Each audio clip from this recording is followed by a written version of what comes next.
Welcome to the Futility Closet podcast, forgotten stories from the pages of history. Visit us online to sample more than 10,000 quirky curiosities, from artistic shadows to a whispering wall.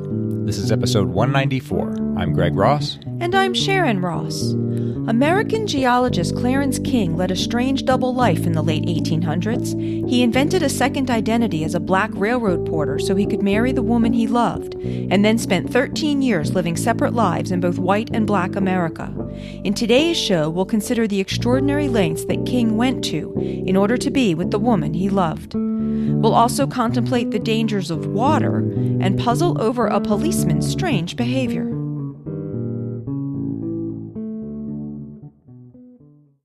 And a quick programming note, we'll be off next week, so look for the next episode on April 9th. Clarence King was such a dynamic figure during this country's expansion that it's amazing he's been forgotten as thoroughly as he has. He was a geologist, mountaineer, and author who mapped the West after the Civil War, helped champion the national park system, surveyed the path of the Union Pacific Railroad, and wrote a best-selling book about his adventures. He dined at the White House and counted Henry James and Bret Harte among his friends. The historian Henry Adams called him the most remarkable man of our time, and John Hay, the Secretary of State under McKinley and Roosevelt, called him the best and brightest man of his generation. He was born in Newport, Rhode Island, to a distinguished family. One of his father's ancestors had come to the Massachusetts Bay Colony in 1637, and his mother could trace her ancestry back to signers of the Magna Carta. But he spent most of his life as a gentleman scientist, cobbling together an income from government appointments, writing projects, and rich friends. He got a doctorate in chemistry at Yale in 1862, but was uncertain what to do with himself. Shortly after that, he heard one of his teachers read a description of Mount Shasta in California, which he'd recently climbed with a fellow student. King looked at his teacher and said, "That settles it," and he set out for the West. He'd spend the next decade mapping and surveying the American West, often using federal funding that he'd secured himself. He co-discovered Mount Whitney, and he made a boundary survey of the Yosemite Valley. And in 1872, he wrote up his adventures in a book called Mountaineering in the Sierra Nevada, which became a bestseller back east. The novelist William Dean Howells told Rutherford B. Hayes that his only complaint was, quote, that a man who can give us such literature should be content to be merely a great scientist. King surveyed enormous tracts of land along the 40th parallel, the route of the new transcontinental railroad. His methods of topographic mapping there set a new standard, and he was appointed the first director of the U.S. Geological Survey to consolidate that work. In 1872, he became famous for exposing a hoax. Some prospectors in the Colorado Territory had claimed to find diamonds near Browns Park, and that set off a craze that set 25 companies working feverishly in the field. King examined the land and found that it had been deliberately salted with diamonds. That prevented a disastrous economic bubble and made King famous for integrity in an age of financial scoundrels. He was dubbed the King of Diamonds. One newspaper editorial said, "We have escaped, thanks to God and Clarence King, a great financial calamity."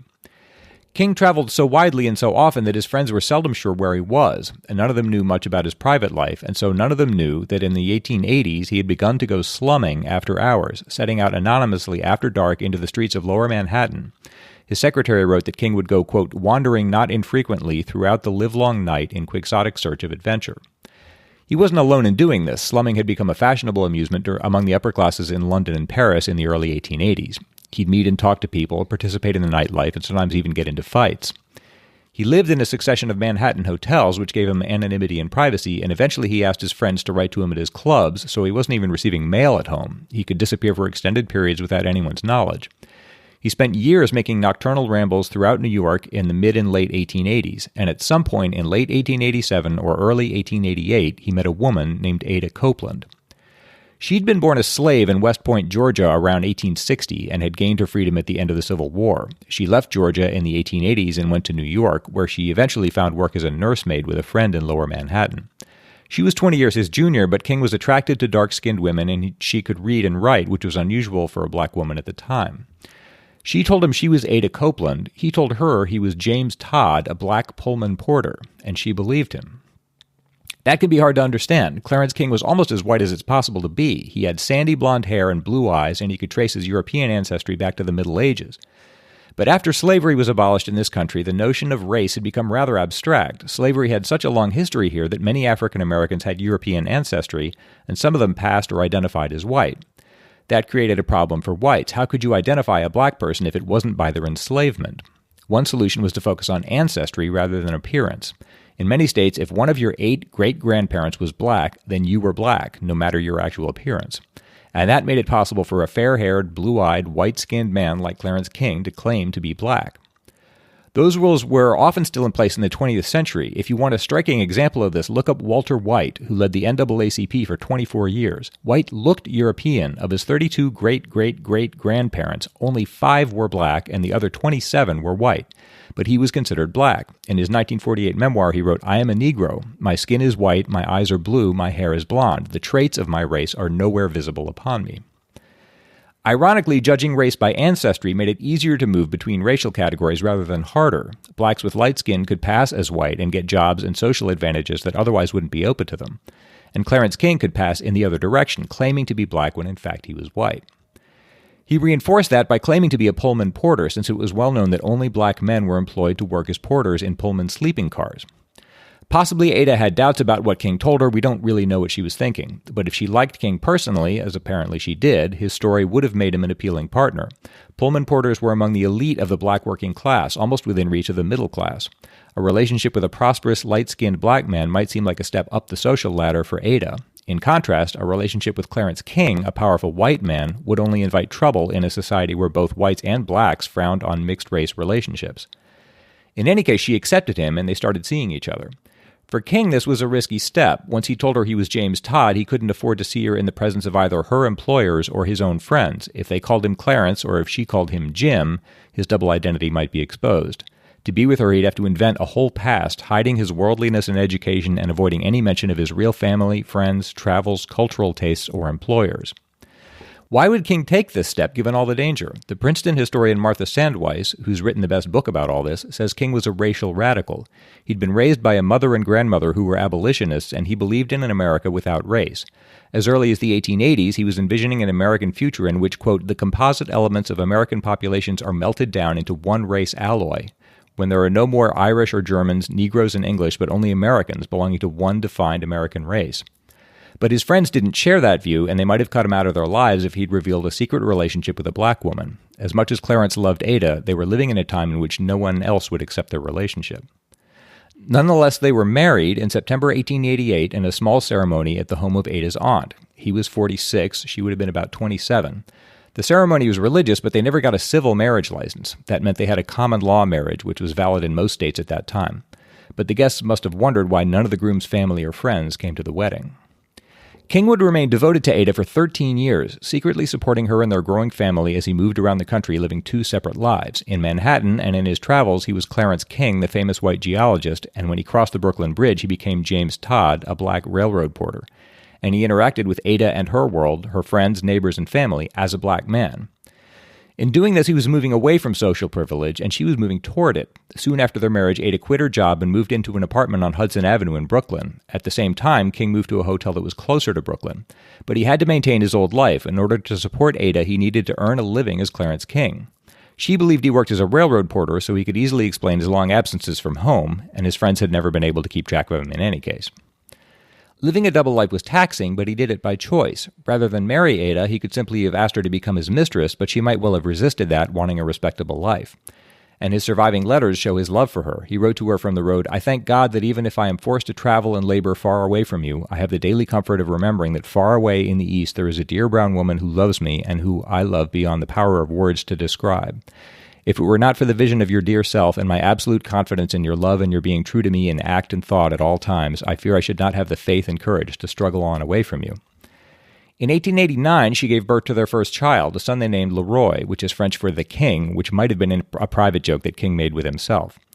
The following spring, Ada was pregnant with their second child, a girl they named Grace Margaret. That was the name of an infant sister King had lost in childhood, which is perhaps another inside joke.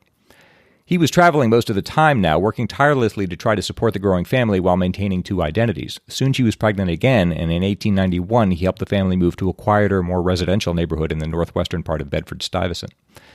As King's family grew, the strain was beginning to tell on him. He began to borrow money. He requested at least 6 loans from his friend John Hay in this period without telling him the reason. When King's first child, Leroy, died in 1891, Hay wrote that he sensed despair about King, but of course he didn't know the reason. Ada delivered a girl in 1892 and a boy the following year, their 5th child together. King was away constantly while she cared for the children and managed the household in Brooklyn. He wrote to her, "My first duty in these times is to make enough for your expenses, and on that I will use all my strength."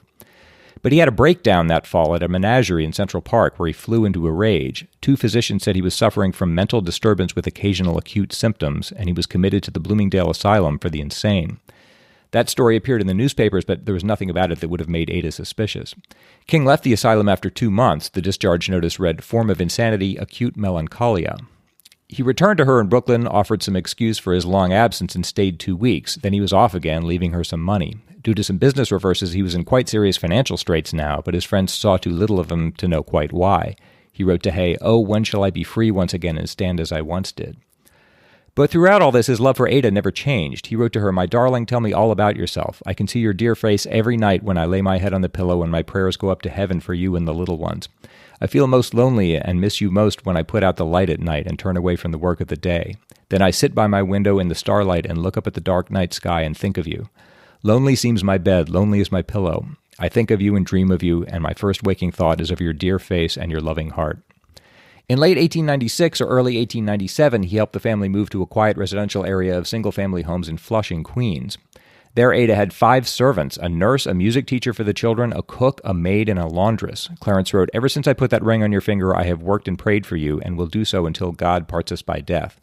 But he added, "I think you're a good housekeeper and manager and know that you don't waste money. Our family has grown expensive, and I will struggle to keep you and them up well. God bless you, my own, my only one." It's hard to know whether Ada suspected that he wasn't telling the whole truth. She might have wondered why she never met his family or friends, and might even have suspected that he'd changed jobs and was now passing for white somewhere. But being his wife had given her a middle-class life she could scarcely have hoped for in Georgia during her girlhood. And he'd given her a reason for secrecy. He told her that he had a wealthy aunt whom he couldn't afford to alienate and who would disapprove of his marriage to a much darker wife who had been born into slavery. If they kept their marriage secret, they could hope for a large inheritance from her one day. He wrote, "The more important thing to us of all others is that the property which will one day come to me shall not be torn away from us by some foolish, idle person talking about us and some word getting to my old aunt." And he himself took care to guard the secret. No picture exists of the 2 of them together, no document bears both of their signatures. And apparently he destroyed whatever letters she wrote to him, apparently because they constituted evidence that he was James Todd. The only letters that remain are the ones that she saved. As he grew older, King withdrew from science and tried to improve his fortunes by promoting gold and silver mines in Mexico. His friend Henry Adams wrote, "Whatever prizes he wanted lay ready for him. With ordinary luck, he would die at 80, the richest and most many-sided genius of his day." But his hopes for the mining ventures were disappointed, and his taste for art, travel, and fine living soon left him heavily in debt, and his health was growing worse. By 1901, King was seriously ailing with tuberculosis, and he set out for Arizona in one last attempt to recover his health. He wrote to John Hay, "I have been trying to understand why a man as well endowed with intelligence as I should have made such a failure of many matters as I have." In Phoenix, he wanted to receive letters from Ada, but he feared that letters addressed to James Todd wouldn't get past his caretakers, so he sent her a letter finally explaining that he was Clarence King. They had been together 13 years at this point. We don't know whether he also told her his race, profession, background, or birthplace. Ada opened the letter, but we don't know how she reacted. As with so much of the story, we just don't know the details.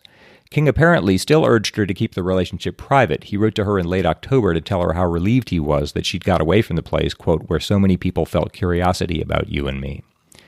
He had asked to make his final arrangements, but when he died on Christmas Eve, just shy of 60 years old, the only will he left was one he'd drawn up in 1886, which left everything to his mother.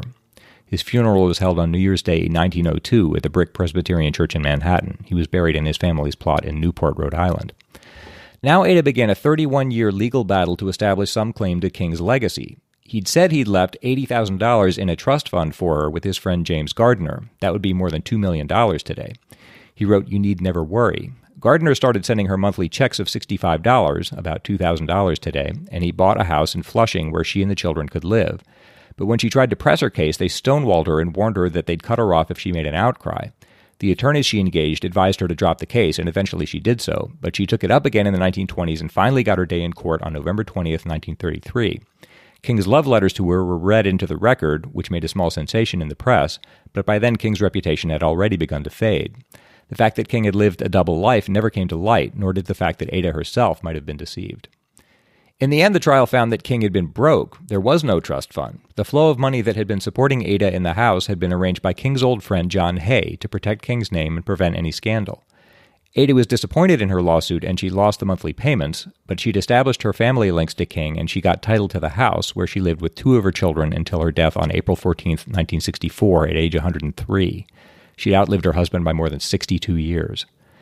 And there was one last milestone that Clarence King, the racial radical, would have appreciated. In 1963, the year before she died, Ada King became one of the few former American slaves who heard Martin Luther King give his I Have a Dream speech on the steps of the Lincoln Memorial.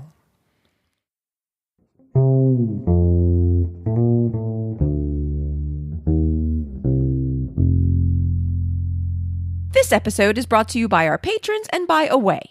Away offers high-quality luggage that is designed to be resilient, resourceful, and essential to the way you travel. Available in a variety of colors and 4 sizes, including carry-on sizes that are compliant with all major U.S. airlines, the Away suitcase is lightweight and made with premium German polycarbonate that's unrivaled in strength and impact resistance. It features a TSA-approved combination lock, 4 360-degree spinner wheels, and both sizes of the carry-on are able to charge anything that's powered by a USB cord. A single charge will power your iPhone 5 times. We have an Away carry-on, and it really does maneuver much more smoothly than any other wheeled suitcase we've had, and the removable battery seems really practical. Try out Away for 100 days, and if at any point you decide it's not for you, return it for a full refund. Shipping is free within the lower 48 states, and thanks to Away's lifetime warranty, if anything breaks, they'll fix it. So you've got nothing to lose. For $20 off a suitcase, visit awaytravel.com/closet and use promo code CLOSET during checkout. That's awaytravel.com/closet and promo code CLOSET for $20 off your Away suitcase. We have some follow-up on the puzzle from episode 190, so the usual spoiler alert here. That was the puzzle about the man who died in a tank that had a small amount of water in it because the rusting steel had depleted the oxygen. Gillian Brent, who had sent in the puzzle, sent us an email with the subject line, "Woohoo, I'm famous," and said, "Follow up to that steel tank problem, and well done, Sharon, for getting it. There are lots of mentions of similar issues in current-day safety materials because it still happens. People assume that, hey, it's just water, nothing dangerous, and don't realize the issue. I read the book in about 2000, and it had been published just after Bhopal, 1984, so while that's now over 30 years ago, the same situation is still causing fatal accidents." And Gillian closed with, "Does the happy dance of worldwide fame." So we're so glad to have made someone's day, though I'm not quite sure that we can guarantee worldwide fame. The Bhopal disaster of 1984 that Gillian refers to is considered to be the world's worst industrial disaster, when at least 30 tons of highly toxic gas leaked from the Union Carbide India Limited pesticide plant, leading to more than 600,000 people being exposed to gas, with an estimated 15,000 fatalities and more than 550,000 injuries. And apparently, one key element that caused the disaster was water getting into a tank where it shouldn't have been and starting an exothermic reaction that led to a critically high temperature and pressure in the tank. So as Gillian notes, water can be a lot more dangerous in some situations than people might give it credit for. Yeah. Gillian sent a link to a UK governmental guide that tries to impress upon workers how dangerous confined spaces can be. And Brian Husa wrote in about some workers who really could have used such a guide. "Hello, Sharon, Sasha, and Greg. I was just listening to your lateral thinking puzzle involving an enclosed space lacking oxygen due to rusting steel, and it reminded me of an actual tragedy with a similar cause. Warning, it's a very grim story. 3 men on the emergency response and rescue vessel Viking Isla died after entering an unventilated anchor cable locker that had been depleted of oxygen by the rusting of the anchor chains within. The first man entered to secure a chain that had been making noise. The next entered to try to rescue the first, and the third to rescue both of them. Oxidizing steel/iron is no joke. Here's a link to a more in-depth telling on the Marine Accident Casebook. I hope you find the Case of the Rusty Assassin interesting. I know it's rather dark, but it seemed up your alley.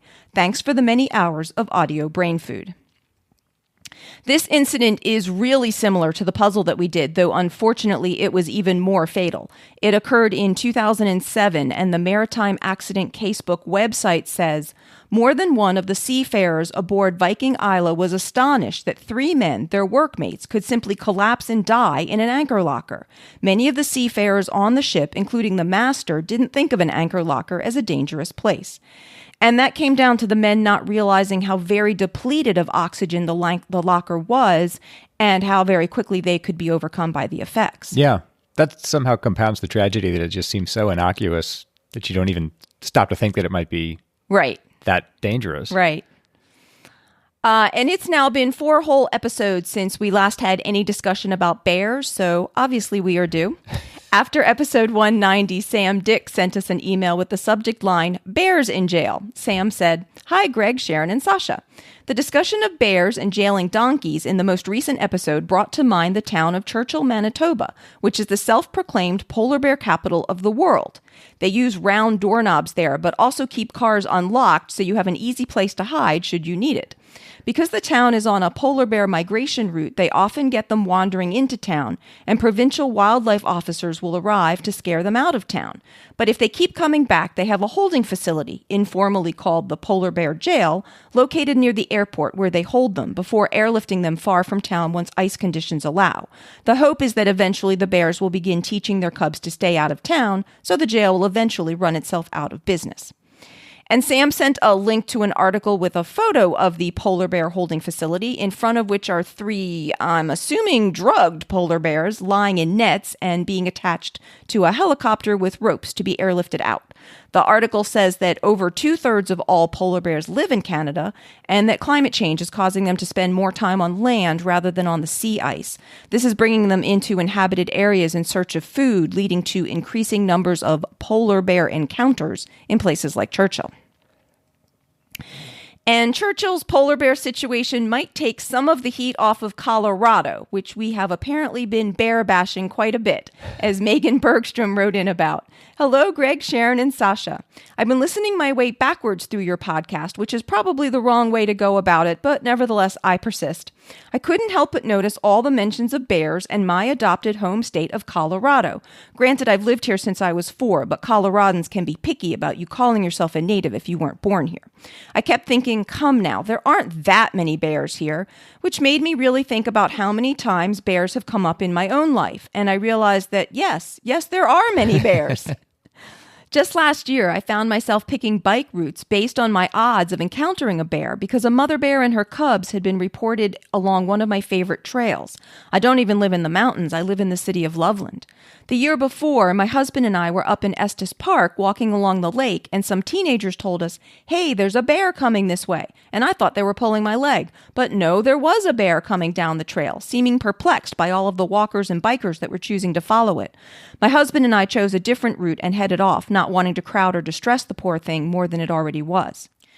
Perhaps the most amusing of all, my favorite chocolate shop, the Rocky Mountain Chocolate Factory of Estes Park, has a glowing advertisement plastered on their window declaring that they are the bear's choice, due to a break-in a couple of years ago in which a bear let himself into the shop during the night and sampled some of the chocolates before heading on his way.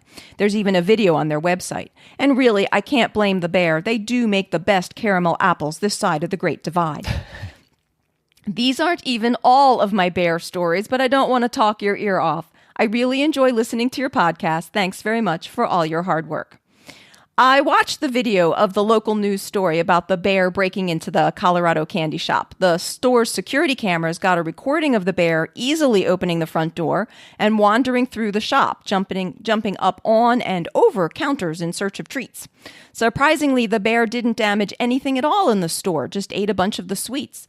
The bear would go in, grab something yummy, and then leave to eat it outside and then come back for some more. It entered the store a total of 7 times in about 20 minutes, so it clearly didn't find the door to be any kind of impediment. The store's owner found a faulty latch on the door, which was repaired, and the security cameras caught the bear returning the next night, but unable to get back in. In the news story, the shop owner said that she's been getting at least 5 customers a day coming in and ordering all the things that the bear was reported to have eaten. Apparently, one of its favorites was the chocolate-covered Rice Krispie treats. How did the bear know the first time that there was food in there? Can they smell? Maybe they can. I guess they must. They must be able to, because there were those incidents of the bears breaking into cars that had food in them. I mean, they must have a very good sense of smell. Either that or they can read. So that's the bear update for this week. Thanks so much to everyone who writes into us. We really enjoy your updates and comments. So if you have any you'd like to send in, please send them to podcast@futilitycloset.com. And I do still really appreciate tips for correctly pronouncing your name. It's my turn to try to solve a lateral thinking puzzle. Greg is going to give me an odd-sounding situation, and I have to figure out what's going on, asking only yes or no questions. This is from listener Scott Miller. You're driving down the highway late at night, and you look in the rearview mirror and see flashing blue lights. You pull over quickly, turn on the interior light, roll down the window, and put your hands on the steering wheel like a good citizen. You look in the mirror and see a police officer walking up to the car, and he or she touches the tail light and then comes to the window. You receive a minor traffic ticket and you're on your way. The next day you see another vehicle stop near the same spot, and you notice the police officer touch their tail light as they approach the car. Why does the police officer touch the tail light? That's a very good question. Okay. Does it matter where this happened? No. Anything about the where of it? No. No. Does it matter what kind of a road you were driving on? No. Does it matter what kind of a vehicle you were driving? No. Okay. The police officer touches the taillight. Does the police officer touch the taillight, would you say, in a particular kind of way that I should try to suss out? I think I'd say no to that. Okay. Does it matter which taillight the police officer touches? No. Does the police officer touch the taillight for the two different vehicles for the same reason? Yes. Is it the same police officer? Not necessarily. Oh, I came up with maybe the police officer had like some kind of OCD and was like, how to touch the taillight before giving a ticket. Okay. So it could have been different police officers. Yeah. Was it probably that the police officers were from the same police department, though? Not necessarily. Not necessarily. Does it matter what the drivers were pulled over for? No. It doesn't even matter what they were. Does this happen on Earth? Yes. Okay. It may happen elsewhere, but it does happen on Earth. Wow. And it doesn't matter what kind of vehicles they were or what they were pulled over for, or does it matter about anything about the police officers? Is there anything about the police officers that I need to figure out? No. Nothing at all. Nothing at all. Does it matter what time of day it is? No. Does it matter whether the taillights were on or not? No. Does anything at all matter in this puzzle?